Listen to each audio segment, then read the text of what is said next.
All right, guys. So this is going to be a trip into Tin Cup and through Tin Cup Pass. So the first part of this you'll see is just the drive to Tin Cup, which is just honestly just really pretty. You actually end up, you have to drop down into Taylor's Reservoir and then of course just take a side road out to Tin Cup.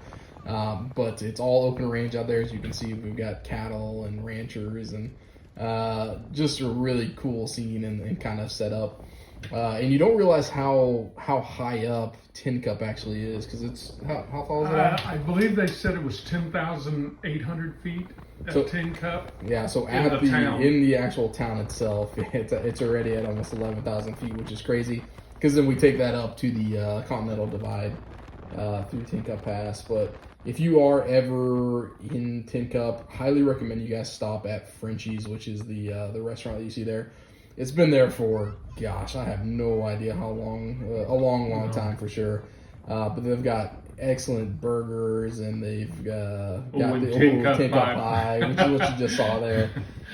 So definitely good food to kind of get fat on. There's a couple of photos of the Jeeps. And it was really a busy day. This is probably the busiest that I've seen the town, I guess, in a long time. Which is good. Yeah, because during COVID, I think was the last time that we went, and of course it was just a ghost town. Nobody was there, so it's good to see that there's people still going up there and shopping and spending money for them. Yeah. And then this is the actual turn up to go up into the actual pass itself.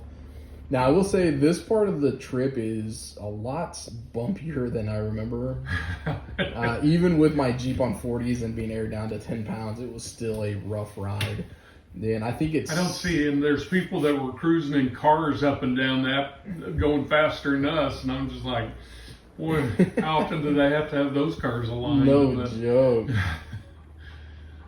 But it was, I think it's about a 5-mile trek up to Mirror Lake, right? Or is it longer than that? I think it may be a little longer than that. I think it was just 3 miles, but it sure seemed a lot It felt a lot longer than that, yeah. But the trip up, of course, is beautiful. There's not really much else that you can say about this Colorado, skylines and looking at everything. But this is coming up into Mirror Lake. Which we stopped up here and kind of cooled the Jeeps off, because it is kind of a long pool before we go up into the actual pass. And we actually took some water out in the bottles out of the lake, and it was almost as pure as the bottled water was. Mm-hmm. Yeah, and if you're new to Jeeping, you always keep spare water bottles with you, just in case something overheats or any certain things that's going to happen. But on Tin Cup, there are actually 2 passes. Once you actually get to a spot, you have the normal way, which is to the right, and then you have what I always call the fun way, which is to the left, which is what's going to get you to this location here. Now, this part of the pass is actually pretty challenging. So I'm on 40s. I've got lockers.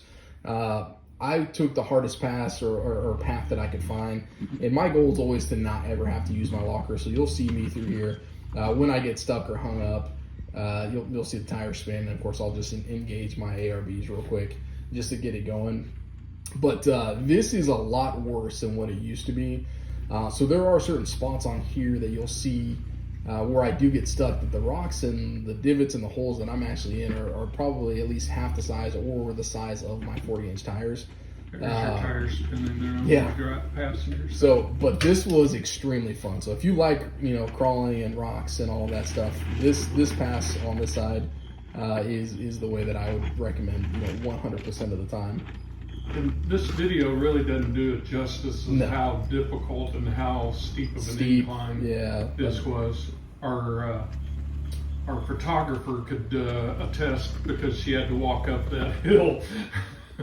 So, yeah, and you'll see some of these rocks that I'm talking about here, and eventually when I step up to that next little section right there, my driver rear tire ends up falling into the hole, which of course kind of gets me stuck. But I love this kind of stuff, so I was super happy to actually be able to do some sort of actual wheeling and not just mountain pass, driving. Which there's nothing wrong with that. we did that the last day, but You have water coming in? No, right there. we ended up doing some good stuff that last day, too. And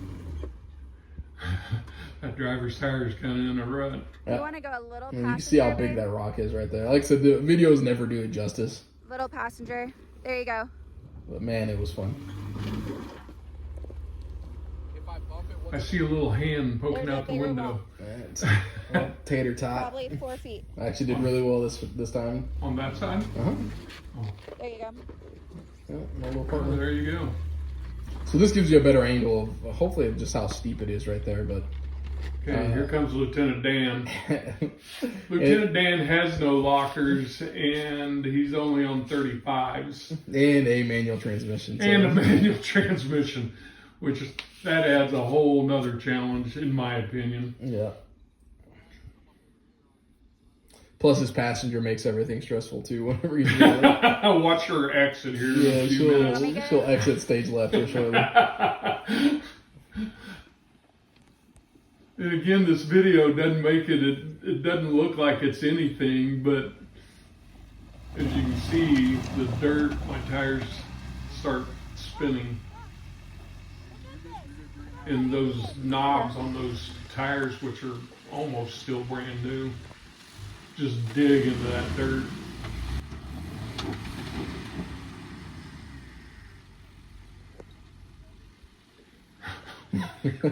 Pay no attention to the hand signals. He doesn't look at me. He doesn't look. He just keeps going back. I am going exactly the way he's showing. He's just not showing me correctly, I think. Right back into the same spot. The hand motions, yes, here. Over here. Not over in the hole. Over here. Oh, there's the exit stage right.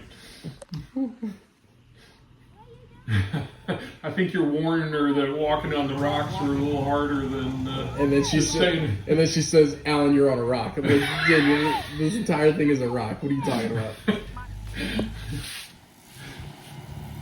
Hopefully she doesn't watch this video. Oh, I'm so sure. I'll be sleeping on the couch. There I go. And I take The bypass. I don't think that's what we called it here, was it? That's what it looks like.